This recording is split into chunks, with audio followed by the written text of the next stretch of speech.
What if I told you that absolutely everything you have come to believe about the true grandeur and splendor of the 19th century is actually untrue? We often view that era through the rose-colored glasses of romanticism, admiring the balls, duels, and gallant manners of the aristocracy. However, behind this grand facade lay a very different reality, one that for a long time was kept hidden and not discussed in polite society. Behind the dazzling facades of marble palaces and the thick, suffocating smoke of the first industrial giants lies a dark secret that is only now beginning to be openly discussed. It turns out that the foundation of the world domination of the leading powers of that time was built not only on gold, but also on the sweat of millions of unknown workers. These people lived in the shadow of great achievements, remaining only lines in the dry statistics of the economic growth of empires. Each new railway or majestic building in the center of the capital cost hundreds of broken lives, which no one dared to talk about openly. Progress moved forward on the bones of those who believed in a bright future and honestly fulfilled their duty to society. The system was designed to squeeze the maximum benefit out of a person without caring what would happen to them tomorrow. Watch this video to the very end, and you will learn how this ruthless system turned living human destinies into mere expendable material. You will understand the hidden reasons why even the most devoted and long-standing service in those years ended in absolute and resounding emptiness for a person. Are you ready to learn the truth about the hidden life of huge Victorian estates? The servant system was designed in such a way that the workers remained completely invisible to the owners of the house. There was a complex network of secret corridors and staircases hidden behind false walls. Maids and footmen moved through these narrow passages, performing their duties like invisible spirits. Any accidental encounter with the owner of the mansion was considered a gross violation of the strict rules. The working day began long before dawn and ended late at night. Duties were strictly divided, and each servant performed only their narrow part of the work. Junior maids were exclusively engaged in cleaning fireplaces and carrying coal up steep steps. Cooks spent long hours at hot stoves preparing complex dishes for dinner parties. No one had the right to complain of fatigue or demand additional rest after a hard shift. Wages were minimal, as it was believed that room and board compensated for all the hardships. Servants received a modest salary once a quarter or even once a year. Most of this money went toward purchasing mandatory uniforms and modest personal needs. Saving money for old age was virtually impossible for the vast majority of workers. The system was designed to keep people financially dependent on their wealthy employers for life. The personal lives of servants were under constant control by senior managers. Starting a family often meant immediate dismissal, as employers demanded complete dedication. Meetings with relatives or friends were rarely allowed and only during off-duty hours. Only one day off per month was granted, and its duration was strictly limited. People completely lost touch with the outside world, dissolving into the endless routine of someone else's huge house. The attitude towards servants was exclusively pragmatic and devoid of any sentimentality. As soon as an employee lost strength due to age, they were immediately replaced by a younger candidate. There were no pensions or severance payments for many years of loyal service. Former footmen and maids found themselves on the street without savings or a roof over their heads. Decades of impeccable work were erased in an instant by a cold dismissal order. Dismissal without a letter of recommendation meant the complete collapse of all life plans. Without this document, it was absolutely impossible to find employment in another respectable household. Employers were well aware of their power and often used it to pressure their staff. Employees endured injustice and harsh conditions for fear of losing their only job. The recommendation system turned free people into hostages to the moods of their influential employers. Old age became the main enemy of every person who devoted themselves to serving the aristocracy. The loss of physical strength meant automatic exclusion from the familiar society and loss of status. Many former servants were forced to beg for alms or seek shelter in state institutions. It would be very interesting to hear your opinion on how justified such dedication to one's profession is. Write about it in the comments and be sure to subscribe to our channel so you don't miss any new videos. I will reveal the best-kept secret about where people who lost their jobs went. Victorian society created special institutions for the poor, known as workhouses. Outwardly, these buildings resembled austere prisons, with high brick walls and narrow windows. They were built specifically on the outskirts of cities to hide the extent of poverty from the eyes of prosperous citizens. Being sent to such a place was considered an absolute failure in life and the greatest shame for any adult. The rules for staying inside were deliberately made as harsh and humiliating as possible. The main purpose of the system was to scare away those in need so that they would only seek help in the most extreme cases. Upon admission, people had all their personal clothing taken away and were given identical rough uniforms. Men and women were immediately separated into different wings of the huge, gloomy building. Married couples could no longer communicate or spend time together, and their long-standing relationships were completely severed. The food was incredibly meager and consisted of the cheapest ingredients available.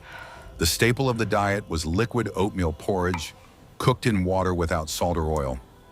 Bread was strictly rationed, and its quality always left much to be desired. Meat was rarely served, and the portions were so small that they could not satisfy hunger.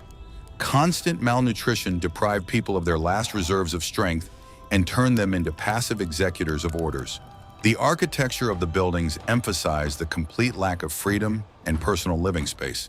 Huge bedrooms without internal partitions accommodated dozens of narrow beds standing close together. There was virtually no ventilation, which meant that the air in the rooms was always stuffy and heavy. The windows were so high that it was impossible to see the neighboring street through them. The inner courtyards for short walks were surrounded by high, solid fences. Leaving the workhouse of one's own accord was theoretically possible, but in practice incredibly difficult. To do so, a person had to prove that they were capable of supporting themselves modestly. Finding a new job after staying in such a place was an almost impossible task due to the stigma of being poor. Most people who once crossed the threshold of this institution remained there for the rest of their lives. The system permanently ensnared those who had lost their support and savings. The administration of these institutions was remarkably stingy and completely indifferent to the fate of those in their care. The managers sought to minimize the cost of maintaining people in order to gain the approval of their superiors. Savings were achieved by reducing food portions and refusing to heat spacious halls in winter. Clothes were worn out to the point of being full of holes before the residents were given a new set of coarse cloth. Complaints about the conditions of detention were never considered and could only lead to additional severe punishment. The elderly suffered more than any other category of citizens during their stay in workhouses. People who had devoted decades to honest labor could not come to terms with the loss of their independence and respect. They were forced to meet the same quotas as the younger and stronger residents of the institution. The lack of proper rest quickly depleted their last reserves and broke their will to live. They became faceless numbers in the long ledgers of state supervisors. The workhouse became a symbol of the ruthlessness of the era of major industrial change. It clearly demonstrated that society values people solely for their ability to make a profit. This system became a real trap for those who worked honestly but were unable to accumulate capital. But do you know what other profession required titanic efforts and ended in complete poverty? In the next chapter, you will learn who moved mountains by hand to connect cities with steel threads and why their fate turned out to be so tragic. The secret that people pay thousands for lies in the history of the creation of railways. The British Empire was covered by a network of steel highways thanks to the incredible labor of a special caste of people. Earth diggers performed an incredible amount of work using only shovels and wooden wheelbarrows. They moved in huge groups from one construction site to another, leading a harsh nomadic lifestyle. Their labor changed the landscape of an entire country, while they themselves remained outside of respectable society. The working conditions of these people are astonishing to the modern imagination in their harshness and danger. They worked 14 hours a day in pouring rain or under the scorching summer sun. Each group had to move tons of heavy clay and stony soil every day. There were no safety precautions whatsoever. Workers relied solely on their dexterity and physical strength. Collapses in deep trenches and tunnels occurred regularly, halting the grandiose construction project only for a short time. The builders' diet was incredibly high in calories, necessary to maintain their dwindling strength. They consumed huge amounts of beef and drank gallons of strong dark beer every day. Such a diet required significant financial expenditure. so most of their earnings were instantly spent on food. Products often had to be purchased in special stores owned by the most cunning construction contractors. Prices in such shops were greatly inflated, forcing workers to constantly go into debt. The life of railway builders was completely devoid of any comfort or stability. They settled in temporary camps consisting of roughly knocked-together wooden barracks without foundations. Dozens of men could sleep in one building on straw mattresses thrown directly onto the cold earthen floor. After completing a section of the road, the camp was quickly dismantled and moved to a completely new location. Such a life made it impossible to build a normal home or systematically accumulate property. Saving money in such harsh conditions was a task straight out of science fiction. The enormous physical exertion required quality rest, which often boiled down to visiting local taverns. The money earned through incredibly hard work instantly disappeared into the cash registers of drinking establishments. A lack of financial literacy and a long-standing habit of living for the moment did their destructive work. By the end of the construction of each tunnel, the workers' pockets were once again completely empty. Age became an insurmountable obstacle to continuing a long career as a digger. By the age of 40, their joints and backs were completely worn out from constantly lifting heavy loads. Contractors had no qualms about firing those who could no longer keep up with the demanding pace. Yesterday's heroes of the construction projects of the century found themselves cast aside, with no means of support. Their places were instantly taken by young, energetic newcomers from poor rural areas. The fate of an aging builder was easily predictable and always deeply tragic. Having lost the ability to swing a heavy shovel, they lost their only reliable source of income. Without their own homes or the support of a strong family, former builders set off to wander the country. Many of them ended their long journey in the very workhouses we mentioned earlier. The people who built the transport artery of a vast empire were left with absolutely nothing. Their colossal labor forever changed the face of entire continents, providing an incredible economic breakthrough. Bridges, high embankments, and deep tunnels still serve as silent testimony to their superhuman efforts. But the names of these people have been forever erased from official reports and ceremonial historical chronicles. They sacrificed their health for the sake of progress, becoming its most devoted and forgotten victims. Please like this video if you think it is important to preserve the memory of the ordinary workers of the past. Guess what happened next to those who went to seek their fortune in the big cities? The Industrial Revolution gave rise to huge textile factories that absorbed people by the thousands. Red brick buildings with tall, constantly smoking chimneys became the new symbol of a new era. The roar of the iron machines could be heard clearly several blocks away from the factory buildings. Factory work seemed to many to be a stable source of income, but the reality was always harsh. The working day lasted from 12 to 16 hours, with one very short break for a meager lunch. People stood at huge looms performing monotonous and incredibly repetitive movements. The pace was strictly set by the machines, and workers had to keep up with their relentless rhythm. It was absolutely impossible to get distracted or sit down to rest without the threat of an immediate fine. Fatigue accumulated over the years, turning living people into mechanical appendages of iron machines. Pay for the hardest labor remained extremely low, barely allowing workers to make ends meet. The owners of huge factories justified the low rates with high competition in the global textile market. There was a huge reserve of hungry, unemployed people ready to take the place of a dismissed employee at any moment. This completely deprived workers of the opportunity to demand higher wages or improvements in their unbearable conditions. People understood perfectly well that they could easily be replaced and endured any hardship for fear of losing their jobs. Factory workers lived in crowded and dirty urban slums. They rented cramped, dark rooms in houses that were permanently blackened by constant coal smoke. The streets in such poor areas were narrow, dark, and lacked proper paving. The entire sanitary infrastructure often consisted of just a few water taps for an entire long street. Returning after an exhausting shift, people did not get the rest they needed in such a depressing environment. The lack of state pensions made the prospect of losing one's job truly frightening. Trade unions were just beginning to emerge and could not provide adequate support to all their members. Charitable organizations were completely overwhelmed by the huge influx of needy city dwellers. Many former skilled weavers and spinners joined the ranks of the city's beggars, begging for alms in the squares. Their long lives devoted to industrial progress ended in complete obscurity and absolute poverty. They created beautiful fabrics that were sold all over the world, but they themselves wore rags. Their monotonous labor brought millions to the owners of the factories, leaving them with nothing but fatigue. The system squeezed every last drop out of people and then indifferently discarded them as useless. Do you agree that early industrialization brought more suffering than benefit to ordinary people? In the next chapter, you will learn about the real state of urban nutrition and why tea and bread became symbols of survival.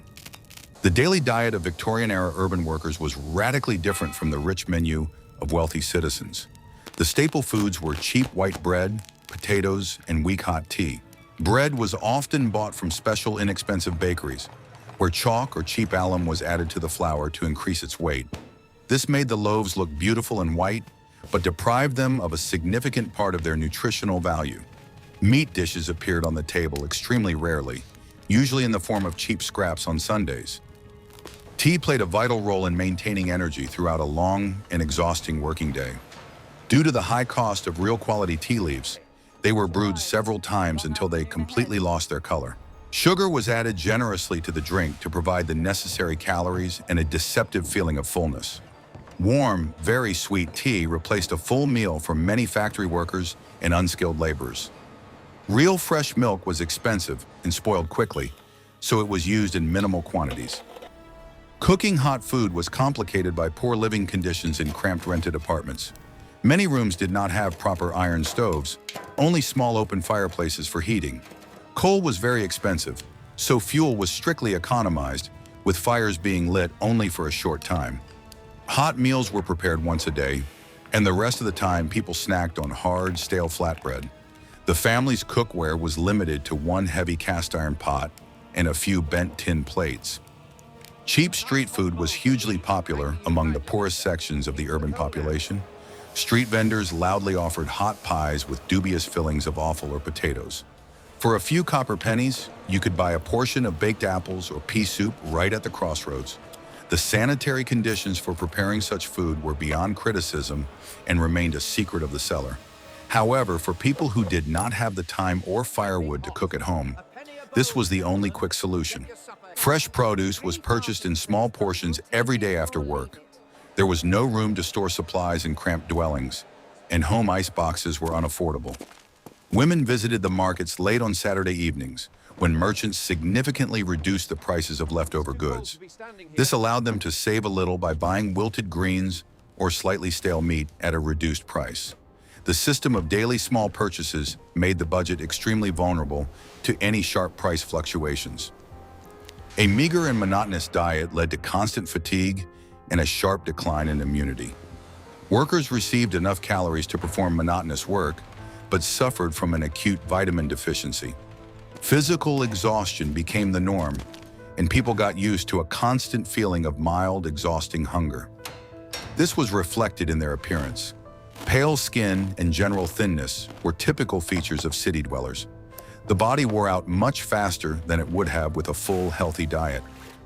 The food of the Victorian era clearly demonstrated the enormous social stratification of society. While exotic overseas fruits were served at dinner parties, workers had to make do with stale bread. Food was not a source of pleasure at all. It served solely to maintain energy for new shifts at the factory. This striking contrast between luxury and poverty vividly illustrates the harsh economic realities of the time. Daily survival required severe economizing on the basic needs of the human body. The hidden truth that everyone keeps quiet about concerns the lives of agricultural workers. Far from the factory smoke, an equally tragic story unfolded for people who were firmly tied to the land. Farmhands worked in the fields of large landowners from sunrise to sunset, without owning any land of their own. Outwardly, rural life seemed pastoral and peaceful, but the reality was one of hard physical labor. A rich harvest brought profits to the lords, while the peasants themselves remained in perpetual need. The living conditions of rural workers were truly pitiful and depressing. They rented old, dilapidated cottages with leaky thatched roofs and cold earthen floors. The houses were incredibly damp, dark, and very cramped due to a constant shortage of living space. The tenant himself was responsible for repairing the dilapidated building, but he never had the money or time to do so. If he lost his job at the local farm, he automatically lost the right to live in this cramped cottage. The diet of rural laborers was even more meager than that of urban factory workers. The daily diet consisted mainly of boiled potatoes with salt and thin soups made from cheap vegetables. Meat appeared on the table only on major holidays in the form of thin slices of tough, salty bacon. There was no energy left to grow anything for themselves, as all their energy was spent working the landlord's fields. Illegal hunting of hares in the Lord's dense forests was severely punished with long prison terms. Relations between rich farmers and workers were purely pragmatic and devoid of compassion. Landowners sought to obtain maximum yields at minimum labor costs. During the busy seasons, they hired wandering crews who were paid peanuts for their hard work. Local folks had to agree to any terms to make sure they didn't go hungry during the cold winter. There was no such thing as social responsibility or caring for subordinates in the villages. It was absolutely impossible to save money for a comfortable old age in the village. The tiny salary was instantly spent on current needs: buying simple clothes, paying rent, and food. There was simply no financial surplus.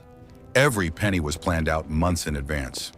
There were virtually no banks or reliable savings institutions in rural areas for ordinary people. A person could work hard for half a century in the same field and still have nothing of value to show for it. The advent of large-scale mechanization in the fields greatly exacerbated the unenviable position of agricultural workers. The appearance of the first steam threshers and reapers deprived many people of their usual seasonal income. Iron machines did the work faster and cheaper, aggressively displacing manual labor from large farms. This led to a massive exodus of people from villages to crowded, dirty industrial cities. Those who remained agreed to work for even more meager wages in order to compete with technology. Old age for a simple farmhand always meant real disaster and the loss of all property.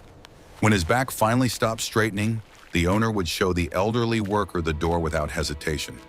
Having vacated the cottage for a younger employee, the old man found himself on the country road without any means of support.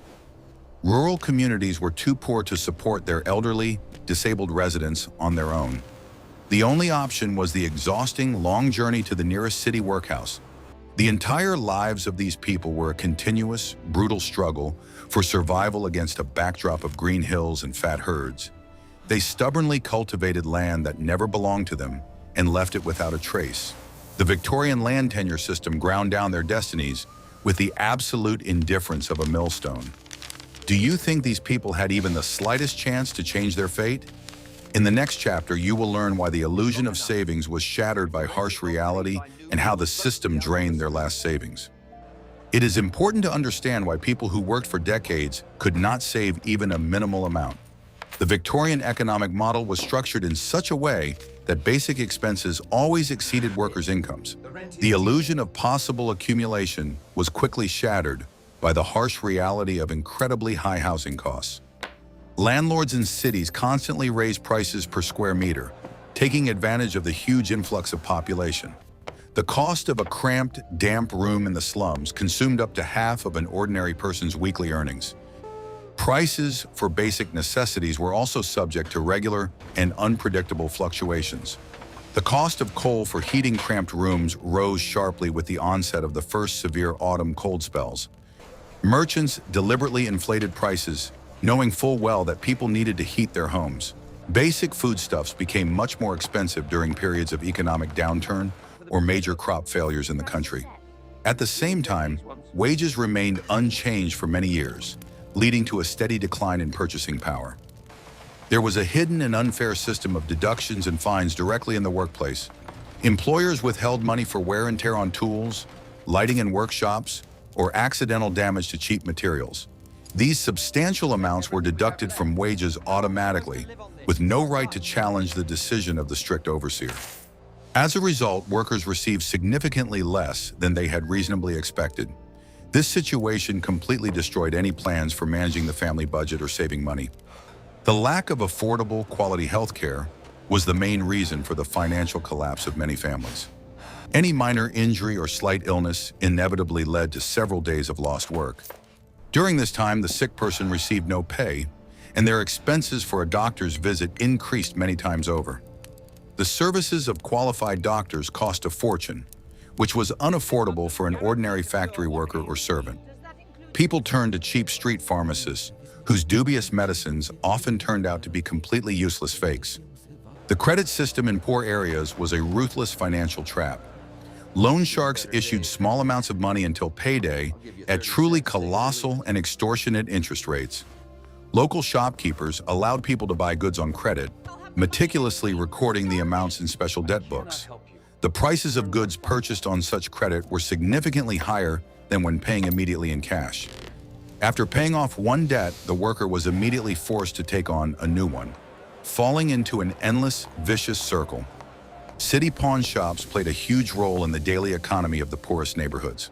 At the end of a hard week, families often pawned their best Sunday suits just to buy food. On the day they received their long-awaited wages, they would buy back their belongings, paying a certain percentage of interest to the pawn shop owner. This humiliating routine ate up a significant portion of their income without bringing any real benefit to the family. If they lost their jobs, the pawned valuables remained forever on the dusty shelves of cunning moneylenders. State taxes also placed a heavy burden on the weary shoulders of ordinary people. Indirect taxes on everyday goods such as tea or sugar made them significantly more expensive. The state collected huge sums of money for waging wars and building a powerful fleet, taking it from the pockets of workers. The direct benefits of these global imperial projects never reached the inhabitants of poor slums. They sponsored the grandeur of the empire, paying for it daily with their meager rations and lack of savings. Savings banks, widely advertised by the government, were inaccessible to the vast majority. The minimum deposit often exceeded the meager change that workers had left at the end of the week. Distrust of financial institutions also played a role. People were rightly afraid to give their last pennies to banks.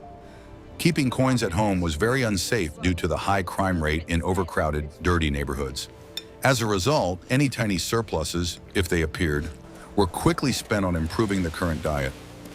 Social traditions and unspoken rules also required certain irrational financial expenditures.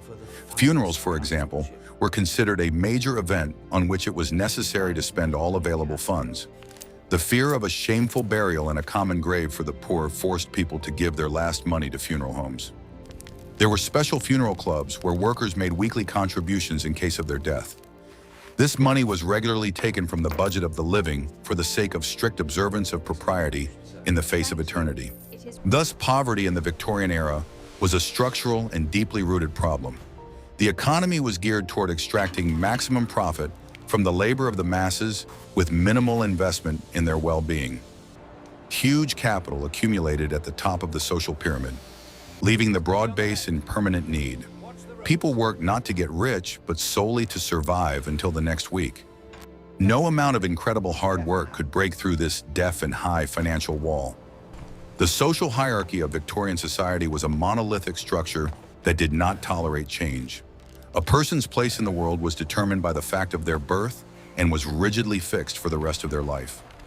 The transition from the working class to the middle or upper classes was a plot exclusively for cheap sentimental novels. In real life, invisible barriers reliably protected the privileges of the elite from the encroachments of the urban commoners. Society firmly believed that everyone should know their place and not aspire to more. Education served as the main tool for maintaining this strict and unjust division. Quality schools and prestigious universities were only accessible to children from very wealthy families.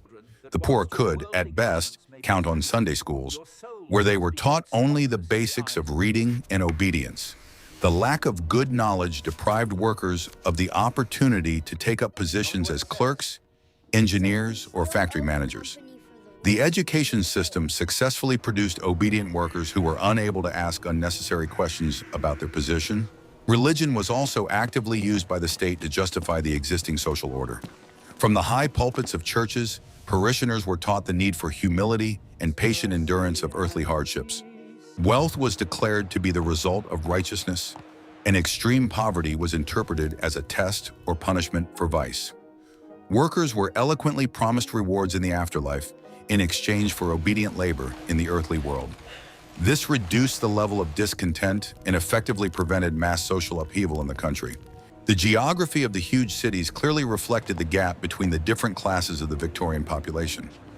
Wide, clean avenues with gas lighting and spacious mansions contrasted with the dark labyrinths of slums. These two worlds hardly intersected in everyday life, existing strictly parallel to each other. Aristocrats and wealthy factory owners traveled in closed carriages, trying not to look at the dirty sidewalks of poor neighborhoods. The physical division of streets reinforced mutual misunderstanding and deep social alienation among citizens of the same country. Mutual aid within working-class communities was the only way to survive in this harsh system. Neighbors generously shared food in difficult times, looked after the sick, and collected money for funerals. These strong horizontal ties replaced the lack of state support and health insurance. A strong sense of class solidarity was born in these cramped, dark courtyards and noisy factory workshops. People clearly understood that they could only rely on those who shared their difficult fate. The hopelessness of this situation shaped a particular philosophy of fatalism among the vast masses of workers. People got used to the idea that their lot in life was hard labor to the point of exhaustion with no hope for improvement. They did not make grand plans for the future, focusing instead on the task of surviving the present day. Their pride lay in simply doing their difficult work honestly and not begging for alms on the street. However, the system was such that even this modest goal often proved unattainable in the end. The moment when physical strength finally left a person marked the beginning of the most terrible stage of life. Victorian society provided absolutely no social security for elderly people who had lost their jobs. The first heavy blow was to housing, as it was impossible to pay rent without a stable income. Landlords showed no mercy, and without the slightest hesitation, threw debtors out onto the street along with their modest possessions. People who had lived in the same neighborhood for many years suddenly became homeless vagrants with no rights. Selling off personal belongings was the first forced step on the path to absolute poverty. Sunday best suits, cheap wall clocks, copper kettles, and even hard mattresses were sold. Junk dealers bought these items for mere pennies, fully aware of the desperate situation of the unfortunate sellers. The meager proceeds allowed them to hold out for a few more weeks, buying cheap bread and paying for city night shelters. When there was nothing left to sell, the old man was left alone with the indifferent stone city. Asking their adult children for help rarely brought the expected relief from their difficult situation. Their sons and daughters worked themselves to exhaustion and barely made ends meet, raising their own small children. There was physically no room in the cramped rooms of the slums to accommodate additional elderly residents. The arrival of an old man in the house meant that the family's meager rations would have to be divided into even more portions. Many elderly people preferred to go nowhere so as not to become an unbearable burden on their relatives. Charitable organizations tried to alleviate the plight of the poor by organizing the distribution of free soup. Long gray lines formed at field kitchens long before the promised distribution of hot food began. A portion of thin vegetable soup and a small piece of bread became the only food for several long days. The scale of poverty was so enormous that private, scattered charity was only a drop in the ocean of need. It did not solve the problem systematically at all, only briefly delaying the inevitable, deeply tragic end. Being arrested for vagrancy was often seen by the elderly as a temporary refuge from the cold. The small police station cell was warm, and they were guaranteed to be given a ration of government bread.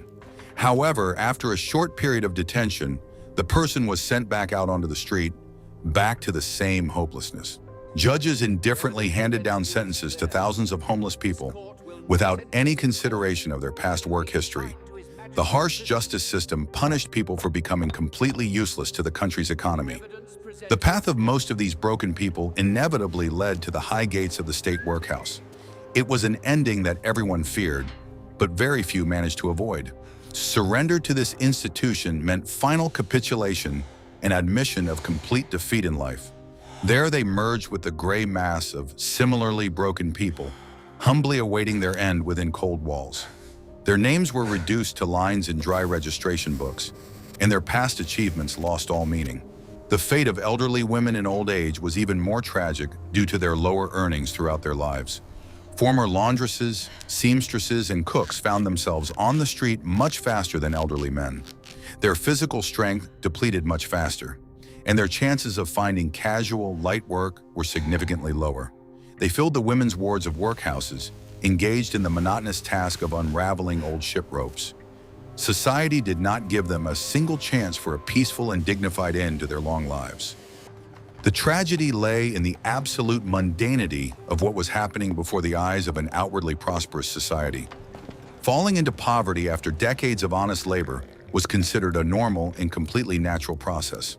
The great empire was built on the bones of those who could not accumulate capital and lost their ability to work. Their quiet demise in the dark corners of glittering cities was the flip side of industrial progress. They served the system their entire long lives, only to end up with absolutely nothing. The history of these people is not just a grim chronicle of the bygone, cruel Victorian era. It is a solid foundation on which the entire modern system of labor relations and social guarantees was subsequently built. The incredible scale of the tragedy of the working class gradually forced society to realize the need for profound social reforms. Politicians and philosophers began to understand that the prosperity of the state was impossible without ensuring the basic rights of workers. The price paid by generations of weavers, diggers, and servants became a catalyst for global historical change. The appalling conditions of factory labor led to the gradual emergence of a powerful trade union movement.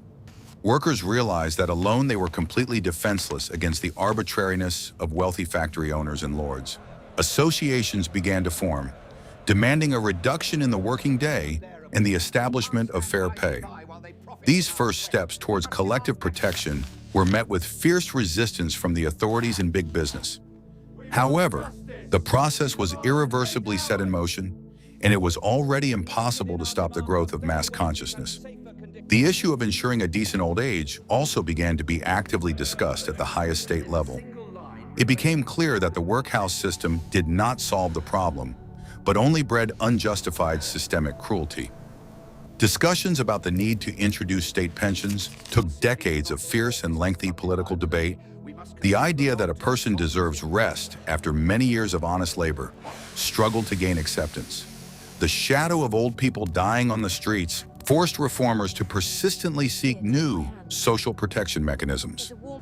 Attitudes toward poverty gradually shifted from moral condemnation to an understanding of the true economic causes. Researchers began to collect statistics and describe the real lives of slum dwellers, shocking the public with the facts.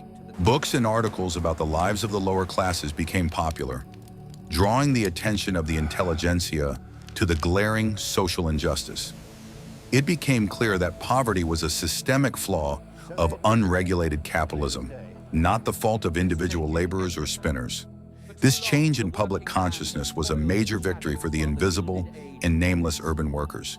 Access to basic free education expanded, giving working-class children a real chance at a different fate. The emergence of free schools was a powerful blow to the rigid class hierarchy of old Victorian society. Literacy allowed people to read newspapers, understand their rights, and consciously fight for their observance.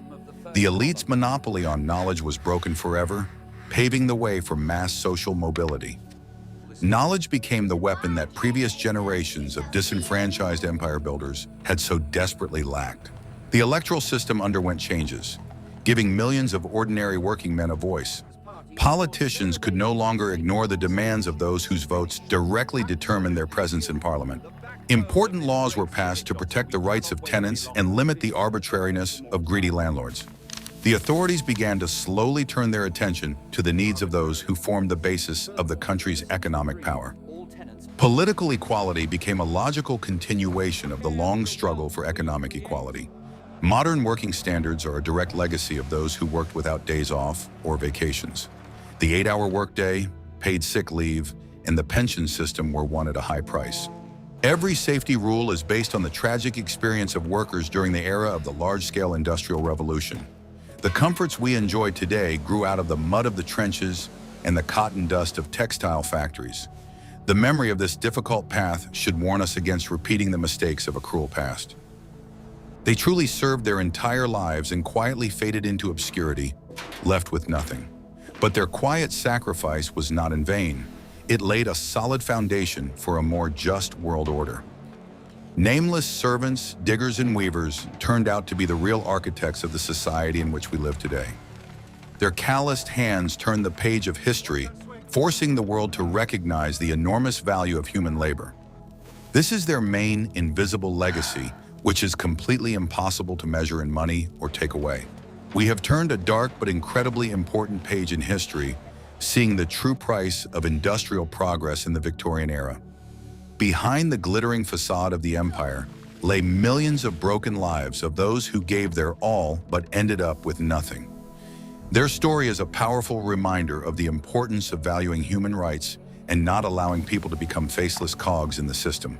Write in the comments what other hidden pages of history or topics you would like to see in our future videos, and be sure to subscribe to our channel so you don't miss out on new explorations of the past.